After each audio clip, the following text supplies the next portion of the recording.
जय माता दी। मैं आपको वायु मुद्रा के बारे में बताना चाहती हूँ। जैसे किसी को गैस हो जाती है, पेट फट जाता, गैस होता, बेचैनी हो जाती है, तो उनके लिए ये है वायु मुद्रा। तो वायु मुद्रा क्या है? ये हमारा अंगूठा है, अंगूठा। तो अंगूठे को हमने ये वाली फिंगर यहाँ पे टच करनी, जहाँ पे ये लाइनें होती हैं हमारे अंगूठे के एंड में। तो ये हमने ये वाली है हमारी वायु मुद्रा। ये हमने वायु मुद्रा करके हमने ऐसे आसन लगा के हमने थोड़ी देर करके और अपने वायु को आराम देना, वायु मुद्रा। तो इससे अगर हम थोड़ी देर भी बैठेंगे तो हमारी गैस और जो हमारे शरीर में दर्द हैं, वायुवादी की जो दर्द हैं, वो बहुत ही आरामदायक है। अगर हम इस वायु मुद्रा को करते हैं तो हमारे शरीर में बहुत ही लाभदायक है। तो इसलिए मैं बताना चाहती हूँ कि ये वायु मुद्रा ज़रूर करनी चाहिए। थोड़ी देर के लिए भी करो तो जहाँ पे भी दर्द होगा वो आराम मिलेगा बहुत। फिर दूसरी मुद्रा है हमारी, ये वाली है हमारी हृदय। जैसे किसी को हृदय की हार्ट बढ़ जाती है, धड़कन बढ़ जाती है, तो उसके लिए हमारी ये हमारी मुद्रा तो ऐसे ही रहेगी। ये तो रहेगी ऐसे ही जो मैंने आपको वायु मुद्रा बताई। ध्यान दीजिए कि ये जो वायु मुद्रा है ये ऐसे ही रहेगी।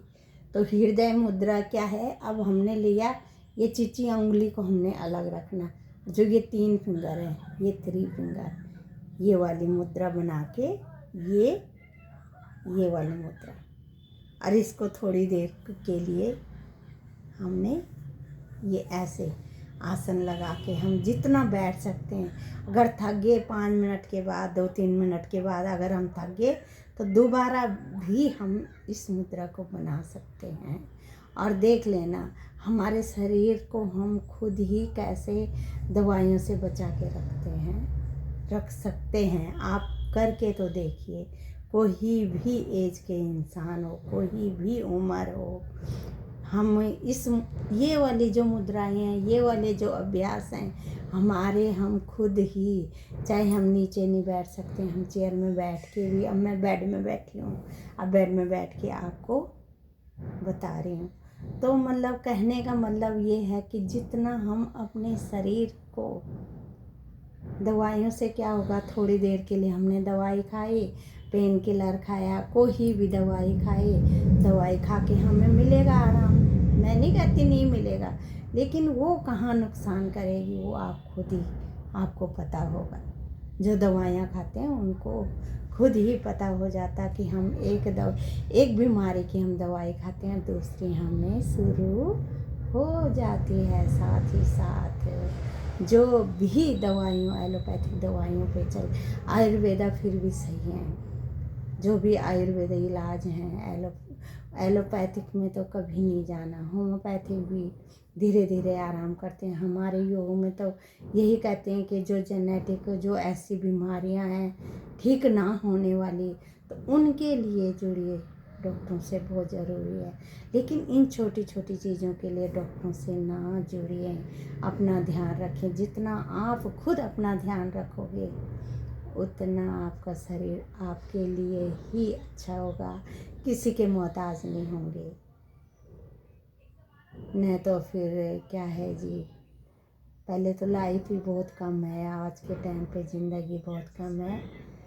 और फिर जहाँ हम पड़े दवाइयों में, वहाँ तक फिर हम दूसरे के मोहताज होने में, और फिर धीरे धीरे धीरे बीमारियों एक से बढ़ के एक हो जाते हैं। तो इस करके ये छोटे छोटे, अभी तक मैंने ये हृदय मुद्रा बोलते हैं इसको, कि ये फिंगर तो मेरी, ये देखो चिच्ची वाली जो उंगलियां हैं ये मेरी ऐसी हैं, ये 3, ये अंगूठा, ये मैंने जो ये वाली फिंगर है इसको मैंने यहाँ रखा हुआ, जहाँ पे हमारा ये अंगूठे का एंड है।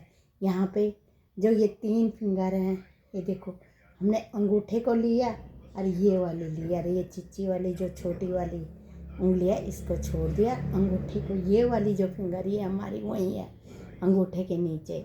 तो करने में एक दिन में तुम्हें थोड़ा मुश्किल लगेगा, दूसरे दिन थोड़ा आसान हो जाएगी, तीसरे दिन तुम्हें अभ्यास हो जाएगा करने में। ये नहीं है कोई भी काम हो, पहले दिन मुश्किल होती, दूसरे दिन थोड़ा आसान हो जाता, तीसरे, और फिर जब आराम आने लगता था खुद मन करता कि भी हम खुद करें, खुद हम करें भी। अपने को आराम मिल रहा तो हम क्यों ना ये अभ्यास।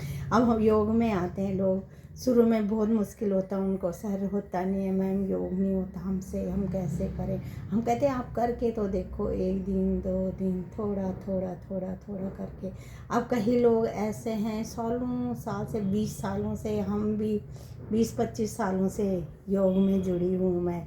तो तब से मैं अब 1 दिन भी ना करूँ तो मुझे ऐसे लगता कि मैं सुबह उठ नहीं पाऊँगी, हमारा शरीर ऐसे हो गया। हम कहीं भी जाते तो हमने अपना थोड़ा बहुत योग करना ही, चाहे हम कहीं ट्रैवल पे टूर पे चले गए, पर हमने करना ही करना है। तो इसीलिए, और देख लीजिए, जब कहते हैं ना सबसे बड़ा है तन निरोगी, तो आप अपना ध्यान रखिए और छोटी छोटी चीज़ों से, छोटी छोटी बीमारी से बच के रहिए। जय माता दी, धन्यवाद। अच्छी लगी वीडियो तो शेयर कमेंट कीजिए, कुछ बताइए हमें भी। जय माता दी।